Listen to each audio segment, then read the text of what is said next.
So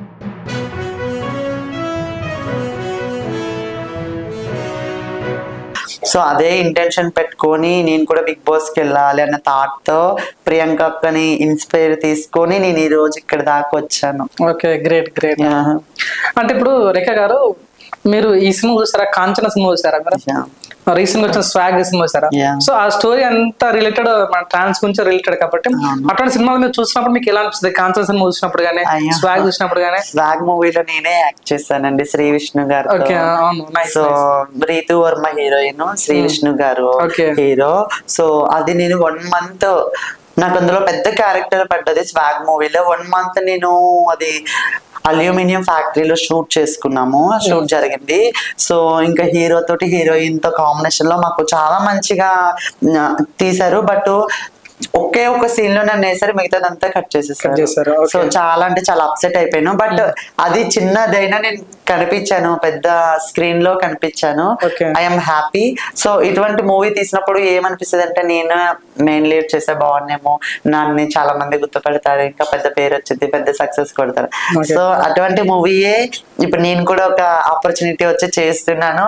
so త్వరలో అది కూడా థియేటర్ ప్రింట్, థియేటర్ లో రిలీజ్ అయింది. ఇప్పుడు నన్ను కూడా మీరు ఒక స్వాగ్ మూవీ లాగా, ఒక కాంచనా మూవీ లాగా చూద్దరు. So I wish you congratulation advance.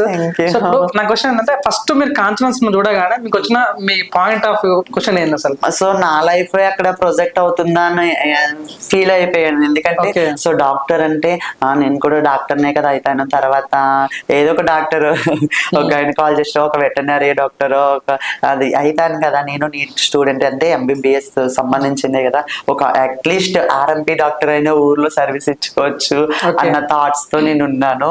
But నేను నిజంగా అది చూసేటప్పుడల్లా నాకు చాలా ఏడుపు వచ్చింది. కాంచనా సినిమా చూసినప్పుడల్లా కొంచెం ఏడుపు వచ్చింది, లోన్లీగా ఫీల్ అయిపోతాను. సో మా అమ్మ నన్ను ఇలానే ఫీల్ అవుతారా, ఇలానే ఇంట్లో నుంచి గెంటేస్తారా, సో చుట్టుపక్కల మాట్లాడే మాటలు ఇలానే మాట్లాడతారు కదా.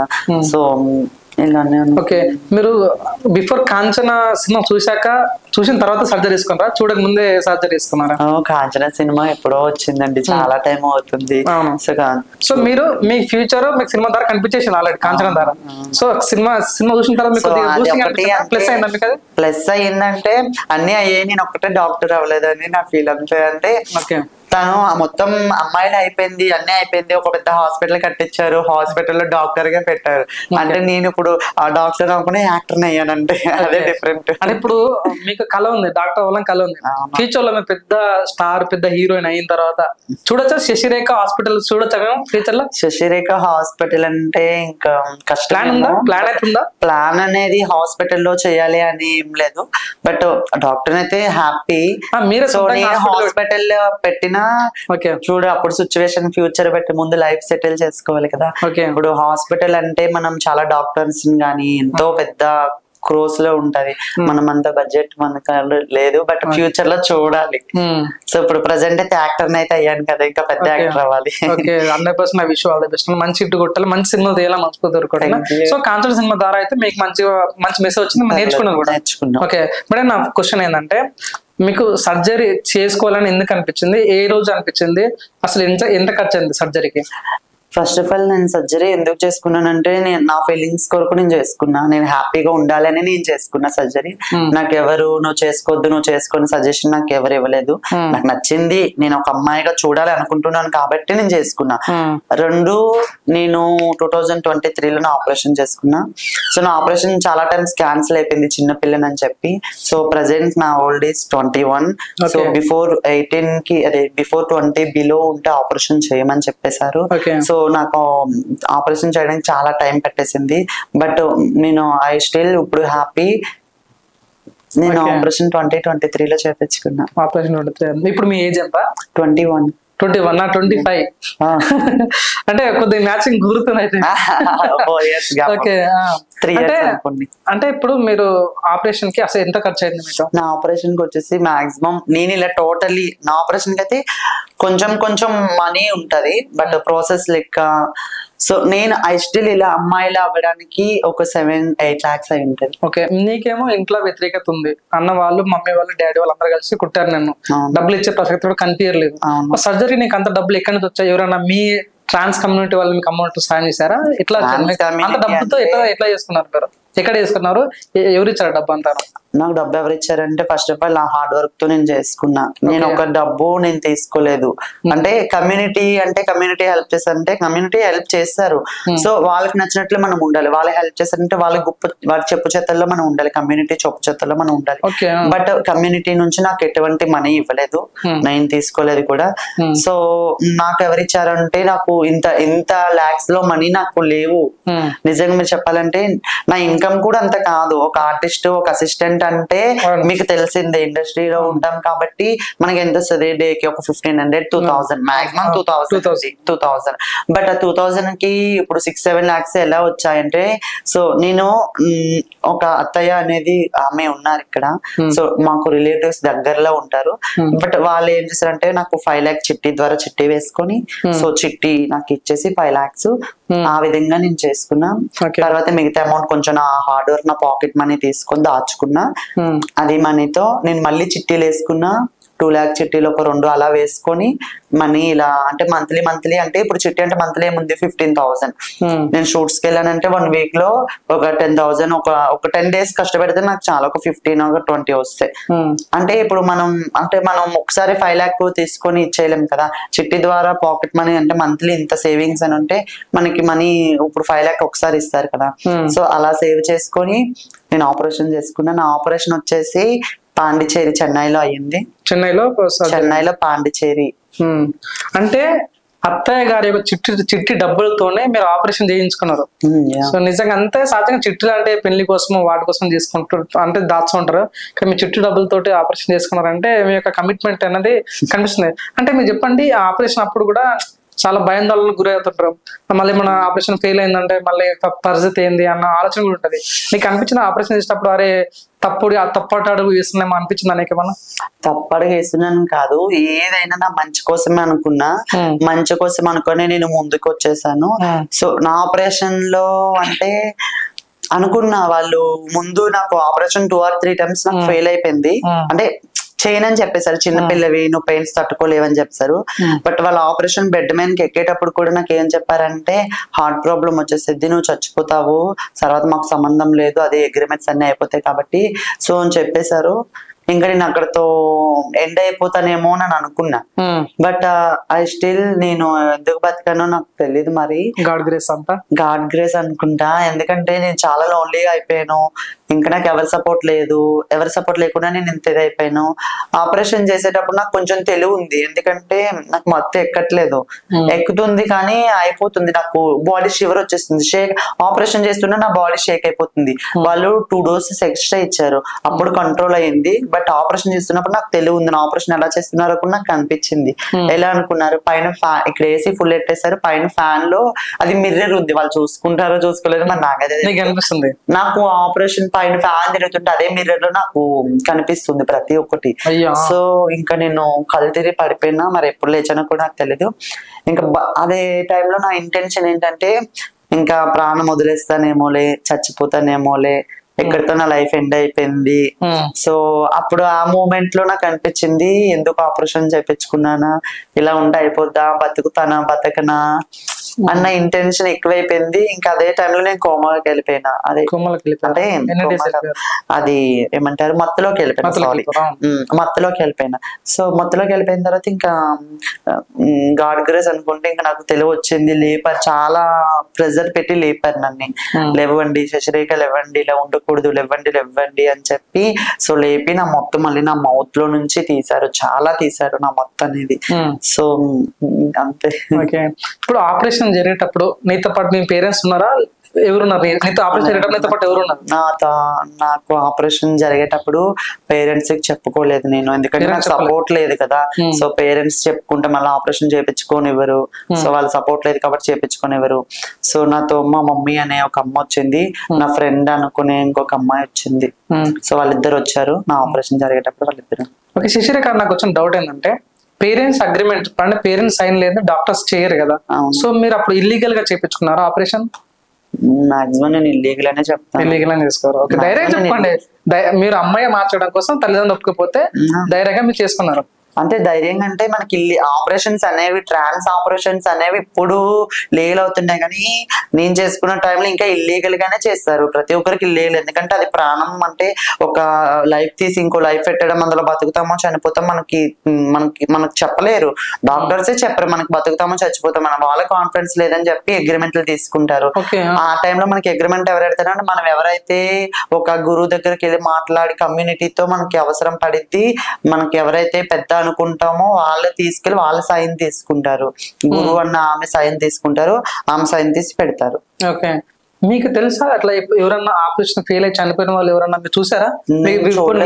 విన్నాను, చాలా మంది చనిపోయారు. ఓకే, అంటే అబ్బాయి నుంచి అమ్మాయిగా మారడం కోసం ఆపరేషన్ లో బాగా చనిపోయిన వాళ్ళు చాలా మంది చనిపోయారు. ఓకే, అంటే శశిరేఖ గారు ఆపరేషన్ అయిన తర్వాత ఒక 41 days అబ్బాయిలను చూడొద్దు అంటారు, నిజమేనా? అంటే ఏంది అసలు? అంటే 41 days ఫార్మాలిటీనా లేకపోతే జెన్యున్ గా చూడకూడదా? ఫార్మాలిటీ కాదు, కమ్యూనిటీలో అది దాని ఏమంటారు పద్ధతి, మా ఆచారం. ఆచారం అది ఏంటంటే 41 days.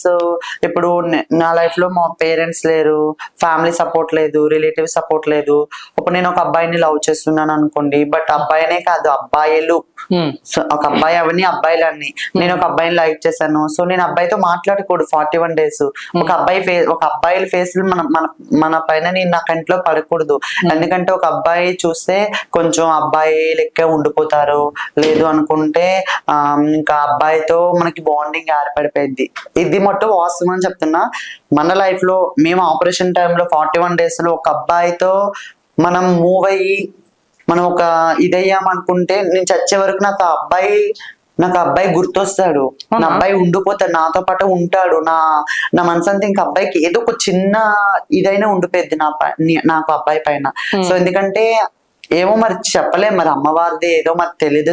అదే టైంలో ఒక అబ్బాయితో మాట్లాడకూడదు, ఒక అబ్బాయితో ఉండకూడదు. ఓకే, సో ఆ 41 days అబ్బాయిని చూడకూడదు, ఒకళ్ళు చూస్తే మాత్రం అబ్బాయితోనే ఉండాలి, లైఫ్ లాంగ్ ఉండాలి అనిపిస్తుంది. సో నిజంగా చెప్పండి, ఇప్పుడు మీరు సర్జరీ చేసుకోవాలంటే ఆపరేషన్ చేసేటప్పుడు మమ్మీ డాడీ తెలియదు, మరి ఆ 41 days ఎక్కడ ఉన్నారు? మీరు ఇంట్లో ఉన్నారా లేకుంటే ఎవరితో ఉన్నారా 41 days? 41 days అన్ని. సో నేను ఆపరేషన్కి వెళ్లే ముందు నన్ను నా ఫ్రెండ్స్ పెట్టుకుంటాము అని చెప్పారు. అంటే నాకు అనుకున్న ఫ్రెండ్స్ నేను ఆపరేషన్కి వెళ్లే ముందు నాతో ఎవరు మాట్లాడలేదు, అందరూ మాట్లాడటం మానేసారు. సడన్ గా ఏమైందో తెలీదు, బట్ ఎవరింట్లోనే పెట్టుకుంటారు. అంటే నా ఇల్లు అంటే ఇంకా నేను ఒక్కదాన్ని, నా చిన్న రూము. సో బట్ అప్పుడు నేను చాలా చిన్న రూమ్ లో ఉండేదాన్ని. సో రిలేటివ్స్ వచ్చేటోళ్ళు పోయేటోళ్ళు, ఇంకా నా రూమ్ లో అవ్వదు. ఇప్పుడు నా రూమ్ లో అంటే కమ్యూనిటీ చూడాలన్నీ, అంటే ఇప్పుడు ఆపరేషన్ అనేది ఆషామాష కాదు కదా, సో అన్ని ప్రాసెస్ చాలా ఉంటాయి కాబట్టి కమ్యూనిటీ చూడాలి. సో కమ్యూనిటీలో చాలా గొడవలు పెట్టేసుకొని నేనెందుకు చూసుకుంటాను, నా ఫ్రెండ్స్ కూడా వదిలేశారు, నన్ను ఎవరు చూసుకోలేదు. బట్ అప్పుడు ఏంటంటే ఒక ఫ్రెండ్ నాతో ఆపరేషన్ కి వచ్చిన అమ్మాయి, సరే మీరు ఎవరు పెట్టుకోకపోతే అమ్మాయిని నా ఇంట్లోనే పెట్టుకుంటా అని చెప్పి తను ఆ అమ్మాయి ఇంట్లోనే పెట్టుకుంది. ఆ అమ్మాయి ఇంట్లో పెట్టుకొని 20 days నా కింద అమ్మాయి అసలు ఎలా పనిచేసిందంటే, నిజంగా నేను ఒక లైఫ్ లో మా మమ్మీ డాడీ తర్వాత ఎవరికి రుణపడి ఉంటానంటే ఆ ఒక్క అమ్మాయికి మాత్రమే రుణపడి ఉంటాం, మళ్ళీ అనే అమ్మాయి. సో మా ఫ్రెండ్ పేరు మళ్ళీ. సో ఒక అమ్మాయి నన్ను చూసుకుంది, మా అమ్మ నాన్న తర్వాత నన్ను ఒక అమ్మలా ఒక కొడుకు కూతుర్లా చూసుకుందంటే ఆ అమ్మాయి చెప్తాను. ఎందుకంటే నేను ఇంకా బెడ్ పై నుంచి లేవలేను, నాకు డైలీ నేను వర్కౌట్ చేసుకోవాలి, సో లేకపోతే ఇంజెక్షన్స్, హాస్పిటల్ మెడిసిన్స్ తీసుకోవాలి, ఫుడ్ తీసుకొని డే నైట్. ఆ అమ్మాయి కూడా ఒక్కతే ఉంటది, అమ్మాయి బయటకు వెళ్ళాలి. నా వల్ల అమ్మాయి బయటకు వెళ్ళడం ఆగిపోయేది, నాకు మంచి 3 పూటలు వండి పెట్టేది, సో నాకు డ్రెస్సింగ్స్ చేసేది, సో ఇంజెక్షన్స్ ఇచ్చేది. అసలు ఎలా అంటే కన్న తల్లి ఎలా చూసుకునేది అలా చూసుకుంది. సో నిజంగా నేను ఒక అమ్మాయికి రుణపడి ఉంటానంటే ఒక్క అమ్మాయికి మాత్రమే రుణపడి ఉంటాను, ఎందుకంటే అమ్మ తర్వాత అమ్మలా నన్ను చూసుకుంది. ఏదైనా ఫ్రెండ్స్ కూడా నన్ను ఎవరు చూడలేదు, వచ్చారు చూసారే వెళ్ళిపోయారు. ఒక 1 day వచ్చారు చూసారే వెళ్ళిపోయారు. ఇంకొక ఫ్రెండ్ చూసుకుంది, మళ్ళీ నా ఫ్రెండ్ అంజలి అని చెప్పి ఇంకొక అమ్మాయింది. ఆ అమ్మాయి కూడా వచ్చి ఫుడ్ పెట్టడం, అలా నా దగ్గరకు వచ్చి టైం పాస్ చేయడం. అంటే టైం పాస్ అవ్వక నేను 41 days ఇంట్లోనే ఉండాలి కదా, రూమ్ దాటి బయటికి వెళ్ళకూడదు కదా. సో టైంలో రావడం, చూడడం, టైం పాస్ చేయడం, ఆడుకోవడం, నవ్వించడం, బట్ అలా చేసి టైం పాస్ అయిపోయింది అలా. సో 41 days తర్వాత మంచిగా అమ్మవారి పూజ చేస్తారు. అమ్మవారి పూజ చేసి 41 days నాకు ఎప్పుడైతే ముసుగు తీసి మన అమ్మవారి మొహం చూసి, అప్పుడు మనకి ఎవరైతే నచ్చుతారో వాళ్ళ మొహం చూడాలి. వాళ్ళ ముఖం చూసి ఇంకా మనం బయట తిరిగేచ్చు. ఓకే, మీరే అన్నారు ఇష్టమైన వాళ్ళ ముఖం చూడాలని. మీరు ఇష్టమైన వాళ్ళు అన్నారు కాబట్టి ఎవరి ముఖం చూసారు ఫస్ట్? నేను మా గురువు ముఖం చూసాను. మీ గురువు గారి ముఖం చూసాను. ఓకే, రేఖ గారు ఫస్ట్ 45 డేస్ తర్వాత మీరు ఫస్ట్ బయటికి రాగానే ఏమనిపించింది? ఇక నాకు స్వేచ్ఛ వచ్చేసింది, నాకు రెక్కలు వచ్చేసాను, హ్యాపీగా ఫీల్ అయ్యాను. అమ్మ నేను అమ్మాయిని అయిపోయాను. ఫస్ట్ ఆఫ్ ఆల్ ఆ ఫీలింగ్ అమ్మాయి నేను అమ్మాయిని అయిపోయాను. ఈ రోజు అంటే నేను మంచిగా ఫీల్ అయ్యాను. నేను ఆపరేషన్ అయితే మంచి మంచి బట్టలు వేసుకోవచ్చు, మంచిగా తయారవచ్చు, మంచి అందంగా ఇక్కడ నుంచి నా మెయింటెనెన్స్ నేను చేసుకోవాలి, నా ఫ్యూచర్ ప్లానింగ్స్ చేసుకోవాలి. సో మొత్తం రియలైజ్ అయిపోయాను. చాలా హ్యాపీగా ఫీల్ అయ్యాను. మొత్తం హైదరాబాద్ అంతా ట్యాంక్ బండ్ అని కేవలం రీచ్ మొత్తం అన్ని తిరిగేసాను, సినిమాని సిక్కర్లు అన్ని తిరిగేసాను. చాలా అంటే చాలా హ్యాపీగా ఫీల్ అయిపోయాను. ఓకే, చాలా హ్యాపీగా ఫీల్ అయిపోయాను. సో అక్కడ మీకు కొత్త జన్మ స్టార్ట్ అయింది అనుకోవచ్చా? అది అయిపోయిన తర్వాత నవంబర్ 19 నాది ఆపరేషన్ డేట్. నవంబర్ 19 అయిపోయిన తర్వాత December 3 నా బర్త్డే. సో దగ్గర ఉంది కాబట్టి ఇంకా మంచిగా సెలబ్రేట్ చేసుకున్నాము. ఓకే, ఫ్యామిలీతో అప్పటికైనా వెళ్ళింది, సంక్రాంతికి వెళ్ళాను. ఓకే, ఇప్పుడు ఈ ఆపరేషన్ అయిన తర్వాత ఫ్యామిలీ దగ్గరికి వెళ్ళడం జరిగిందా? వాళ్ళు ఇప్పుడు ఏమంటారు? వాళ్ళ రియాక్షన్స్ ఎలా ఉన్నాయి? వాళ్ళ రియాక్షన్స్ అంటే బిఫోర్ కొంచెం మంచిగా మాట్లాడేటోళ్ళు కాదు, ఇప్పుడు చాలా అంటే చాలా హ్యాపీగా ప్రౌడ్ గా వాళ్ళు చెప్పుకుంటారు నా కొడుకు నా కూతురు అని చెప్పి. సో మా డాడీ కూడా నా కూతురు అని గర్వంగా చెప్పు ఎక్కడికి వెళ్ళా. ఎందుకంటే నేను మా విలేజ్ కి వెళ్ళాను అనుకో, వన్స్ నా దగ్గరకు చాలా మంది వస్తారు, ఫ్రెండ్స్ గానీ ఊర్లో పెద్దవాళ్ళు గానీ మాట్లాడడానికి. చాలా అంటే చాలా హ్యాపీగా చాలా మంది వస్తారు. ఎందుకంటే చాలా మంది గుర్తుపడుతున్నారు ఇప్పుడు ససరేఖ అంటే ఒక మిస్ ఇండియా, నువ్వు ఒక మంచి పొజిషన్ లో ఉన్నావు, మన ఊరుకు మంచి పేరు తెస్తున్నావు, ఇలానే మంచిగా సక్సెస్ అవ్వాలి, నేను ఇంకా పెద్ద స్థాయిలో చూడాలి, అది ఇది అని చెప్పి మంచిగా చేశారు. ఎందుకంటే మా డాడీ నాకు ఒక రోజు అన్నోన్ నెంబర్ నుంచి కాల్ చేశారు మా డాడీ. ఎందుకంటే అసలు మా డాడీ వాళ్ళకి ఫోన్స్ యూజ్ చేయడం రాదు కాబట్టి, సో డాడీకి నార్మల్ గా బయటకు వెళ్ళారు. డాడీ వాళ్ళ ఇంట్లో ఒక ఫోన్ ఉంటుంది, అది ఇంట్లో ఉండిపోయింది.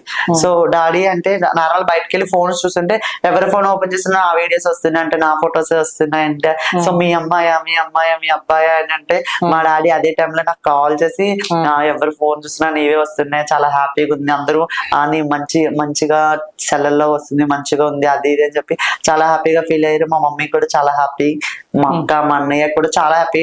అంటే ఈ రోజు వాళ్ళు ధైర్యంగా నేను ఏదైతే సాధించాలి అనుకున్నానో అది సాధించాను, నేను ఏదైతే మంచి పేరు రావాలి, చెడ్డ పేరు రాకుండా పలానా కొడుకు ఇలాంట పలానా కూతురు ఇలాంట అన్న పేరు తీసుకురావాలి అనుకున్నా తీసుకొచ్చాను. నిజంగా నేను ఒక హ్యాపీ, చాలా అంటే చాలా happy first of all. Okay madam, Sasirekha గారు మీరు జూనియర్ ఆర్టిస్ట్ గా ఉన్నప్పుడు అబ్బాయి, మేకప్ ఆర్టిస్ట్ గా ఉన్న అబ్బాయి, ఆర్టిస్ట్ ఉన్నప్పుడు అబ్బాయి, ఇప్పుడు అంటే మీరు ఆర్టిస్ట్ అవ్వడం కోసం, సినిమాలో ఛాన్స్ రావడం కోసం అమ్మాయిగా మారారు అని ఎవరైనా కామెంట్ పెడితే మీరు ఏం చెప్తారు దానికి ఆన్సర్? ఎవరి అమ్మాయి కోసం, అమ్మాయిగా అయితే సినిమాలో యాక్టింగ్ రావడం కోసం మీరు అమ్మాయిగా మారారా, సినిమా మీద ఉన్న పిచ్చితోనే మీరు అమ్మాయిగా మారారా అంటే మీరేం చెప్తారు? సినిమా పిచ్చితో నేను అమ్మాయిగా నేనెందుకు మారుతాను? ఆఫర్స్ కోసము నీకు ఒక పెద్ద, ఇప్పుడు సరే అండి నాకు పాన్ ఇండియా మూవీ వచ్చింది, నేను అబ్బాయిగా చూడండి, నేను అబ్బాయిగా మారిపోతానా? మారలేను కదా. సో నా చిన్నప్పటి నుంచి ఇది నా గోల్, నేను ఒక అమ్మాయి అవ్వాలి అనుకున్నా, నేను అంటే అమ్మాయి అవ్వాలి అనుకున్నా కాబట్టి అయ్యాను. బట్ ఇప్పుడు నేను సినిమా ఇండస్ట్రీ ఎందుకు వచ్చాను అంటే, ఇప్పుడు నేను ఒక అమ్మాయి అయ్యాను అంటే, ఇప్పుడు నేను అమ్మాయినే కానీ చూసేటోళ్ళు ఊర్లో పూర్ పీపుల్స్, అదే పూర్ విలేజెస్ ఉంటాయి, మాది విలేజెస్. ఆ విలేజెస్ లో ఎలా ఉంటుంది అంటే నేను అమ్మాయినే. సో ఇప్పుడు మన ఇది సిటీ కాబట్టి అమ్మాయిలానే ఉంటాం, అమ్మాయిలానే బిహేవ్ చేస్తాము. నేను ఎంత అమ్మాయినైనా విలేజ్ కి వెళ్ళేసరికి ఒక ట్రాన్స్ అనే అంటారు. విలేజ్ లో ఓడే ఓట్స్ కొజ్జా 5.5 చెక్క మీరు అన్నట్లు. ఇది మన సిటీ కాబట్టి ట్రాన్స్ అమ్మాయి, ఇది ట్రాన్స్ నువ్వు అమ్మాయివి, అది కన్ఫ్యూజన్ లో ఉంటారు. విలేజ్ కి వెళ్ళేసరికి ఏ ఓట్స్ వస్తాయి, బట్ నేను ఎంత అమ్మాయి అయినా సరే అయ్యే ఓట్స్ వస్తాయి కదా, అయ్యే యూజ్ చేస్తారు కదా. నేను ఒక సినిమా కోసమో దేనికోసమో మారలేదు, నేను నా హ్యాపీనెస్ కోసం, నాకు నచ్చినట్లు నేను నా లైఫ్ లీడ్ చేయడం కోసం నేను ఒక అమ్మాయిగా మారాను అంతే తప్ప అలా ఏం లేదు.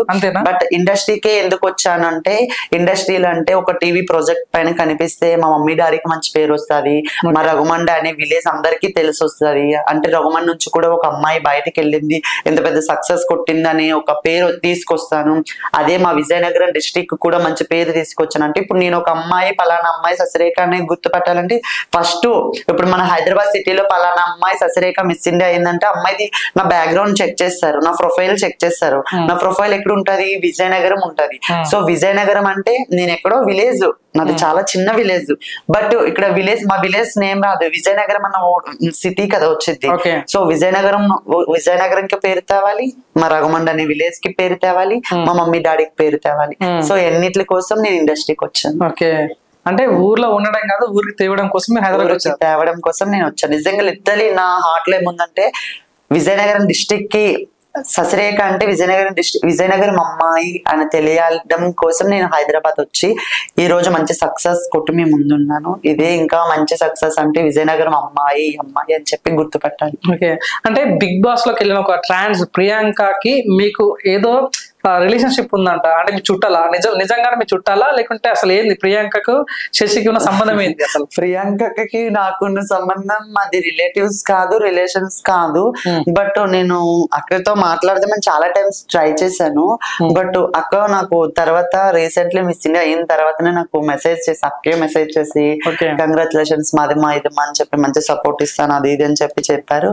సో నేను ఇంకా హ్యాపీ, ఇంకా మీట్ అయిదాము అది ఇది అని అన్నారు. సో ఫ్రీ, అక్క కూడా మూవీస్ బిజీ ఉందంట, సో ఫ్రీ అయితే మీట్ అయిదామని చెప్పారు. ఓకే, అంటే మరి ప్రియాంకని కలవాలనుకుంటారా మీరు? కలుస్తాను ఖచ్చితంగా. అంటే ఇప్పుడు ఒకటి ఉంటది, ఎవరిని చూడాలో అర్థం కావట్లేదు, మిమ్మల్ని చూడాలా ప్రియాంకని చూడాలా అంటే మాకు అర్థం కావట్లేదు. అంతే, ఇద్దరు కూడా అంత క్యూట్ గా ఉంటారు. మీరు ఇప్పటిదాకా ప్రియాంకని చూసారుగా, ఇప్పటి నుంచి నన్ను చూడండి సోషల్ మీడియా. అంతే అంటారా? సో ఇందులో ప్రియాంక అక్క, ఇప్పుడు ప్రియాంక చెల్లి శశి వచ్చిందంట, చెల్లి శశిరేఖ వచ్చింది అనుకోండి. ఓకే, అంటే మేడం అంటే ఏం చెప్తారు మీకు? మీ మీనింగ్ తెలుసా? 143 అంటే మీనింగ్ తెలుసా? 143 I love you, I love you two. మీకు అంటే మీరు ఇప్పుడు మీకు ఎవరైనా చెప్పారా మీ కళ్ళు సముద్రం లాగా ఉన్నాయని? ఎవరైనా చెప్పారా? ఎవరైనా చెప్పారా? అంటే మీ కళ్ళు సముద్రంలో ఉంటే నాకు అక్కడ దుంకి ఈత కొట్టాలి ఉంది. నిజంగా మా ఊరికి తీసుకెళ్ళిపోతాం, మా ఊరు భీమిలి బీచ్ దగ్గర ఉంది. ఓకే, మరి ఇప్పుడు అడిగితే వచ్చిన క్వశ్చన్ ఏంటంటే, శశిరేఖ గారు ఎలాంటి అబ్బాయిని పెళ్లి చేసుకుంటారు? ఎలాంటి అబ్బాయి అంటే పెళ్లి అంటే ఇప్పుడు నేను అటువంటివి ఏమి ఆలోచించలేదు పెళ్లి కోసం. పెళ్లి మీద ఎక్స్పెక్టేషన్స్ లేదా? ఎక్స్పెక్టేషన్ అంటే ఫ్యూచర్ కదా, ముందు నేను లైఫ్ లో సెటిల్ అయితే నాకు కావాల్సిన అబ్బాయి మంచిగా నన్ను అర్థం చేసుకోవాలి, నన్ను గసరకూడదు. ఫస్ట్ ఆఫ్ ఆల్ నేను ఏం చేసినా నన్ను గసరకూడదు, కోపడకూడదు, కూల్గా ఉండాలి, అలా చాలు. మంచిగా బయట తిరగాలి, నైట్ రైడ్స్ కి వెళ్ళాలి, సో ట్రిప్స్ కి వెళ్ళాలి, సో చాలా ఎంజాయ్ చేయాలి. ఓకే, ఇంకా ఏమన్నా మీ టాటూ రాపించుకోవాలా? టాటూ అంటే భయం అసలు. నాకు టాటూ ఇష్టం ఉండదు, బట్ అదర్ పర్సన్ కూడా టాటూస్ నాకుంటే ఇష్టం ఉండదు. టాటూస్ గట్ట అంత పెద్ద వద్దు, బట్ హ్యాపీగా ఉండాలి. ఇద్దరి మధ్య మిస్అండర్స్టాండింగ్స్ ఎక్కువ ఉండకూడదు. ఏదన్నా ఓపెన్ గా జెన్యూన్ గా ఫేస్ టు ఫేస్ చెప్పేసుకుంటే 1 నిమిషం 2 నిమిషాలు కోపంలో ఉంటాం, కానీ తర్వాత అయితే మనం రిలీజ్ అయిపోతాము. సో హ్యాపీగా ఉండాలి, మంచిగా ఎంజాయ్ చేయాలి, లైఫ్ ని చిల్ అవ్వాలి. ఓకే, శశిరేఖ గారికి నేను విన్నా, యాక్చువల్ గా వాస్తవం చెప్పాలంటే శశిరేఖ గారికి వైట్ గా ఉండే అబ్బాయిల కన్నా కొద్దిగా బ్లాక్ ఉండే అబ్బాయి ఇంట్రెస్ట్ అని తెలియగానే నేను మీ ఇంటర్వ్యూ కోసం అడిగిన, ఎందుకంటే నేను బ్లాక్ ఉండే కాబట్టి. సో మీకు నిజంగా వైట్ ఉన్న అబ్బాయిల కన్నా బ్లాక్ ఉండే అబ్బాయిలు ఇష్టం అంట, నిజమా కదా? అవును, అంటే వైట్ అంటే మరి అంత వైట్ కాదు, చామంచాయిగా ఉన్న అబ్బాయిలు అంటే నాకు చాలా ఇష్టం. ఓకే, అంటే ఎందుకంటే ఏమో అండి, నా మనసుకు తెలియాలి. ఓకే, సో శశిరేఖ గారు ఇప్పుడు అంటే వాస్తవంగా చాలా మంది అబ్బాయిల గుండెల్లో అంటే శుద్ధి తీసుకొచ్చి చెప్తా ఉన్నట్లా ఇప్పుడు ఏం చెప్పదలుచుకున్నారు? మాలాంటి మిమ్మల్ని మనసు పారేసుకున్న వాళ్ళకి ఏం చెప్పదలుచుకున్నారు? నేనేం చెప్తాను అంటే గతంలో అబ్బాయి ఉంటే ఎవరు దేకలేరు, ఇప్పుడేమో మనసు పారేసుకుంటారు అన్నట్టవా? అలా ఏం లేదండి, ఏం చెప్పాలో తెలియదు. అంటే మీ ఫ్యాన్స్ కి ఏం చెప్పదలుచు? శశిరేఖ గారి యొక్క ఫ్యాన్స్ కి ఏం చెప్పదలుచుకున్నాం? ఏం చెప్తానంటే కొంచెం సపోర్ట్ చేయండి. సో ఏదో ఒక రోజులో అందరికి రిప్లైలు ఇస్తాను, మాట్లాడతాను, ప్రతి ఒక్కరితోటి మాట్లాడతాను, అంతే. అంతేనా? ఓకే, శశిరేఖ గారికి ఏమైనా బ్రేకప్స్ ఉన్నాయా? తెలుసుకోవచ్చా ఏమైనా బ్రేకప్స్ ఉన్నాయా? బ్రేకప్ అంటే నేను ఫాస్ట్ లో ఒక ఉండేది, అంటే సమ్ రిలేటివ్స్ మేము ఒక అండర్స్టాండింగ్ వచ్చి ఇచ్చేద్దాం అనుకున్నా, సరే ఫాస్ట్ లో బ్రేకప్ అయిపోయింది. అది ఎన్ని ఇయర్స్ లవ్ కాదు, ఒక 6 months 1 year లవ్ అంతే. సో నేను లవ్ చేశాను, లాస్ట్ ఎండింగ్ వచ్చేసరికి ఆ అబ్బాయి నేను లవ్ చేసే అన్న మూమెంట్ లో ఇంకా బ్రేక్ అయిపోయింది. ఇంకా నాకు ఇంట్రెస్ట్ లేదు, నేనే వదిలేసాను ఇంకా. ఓకే.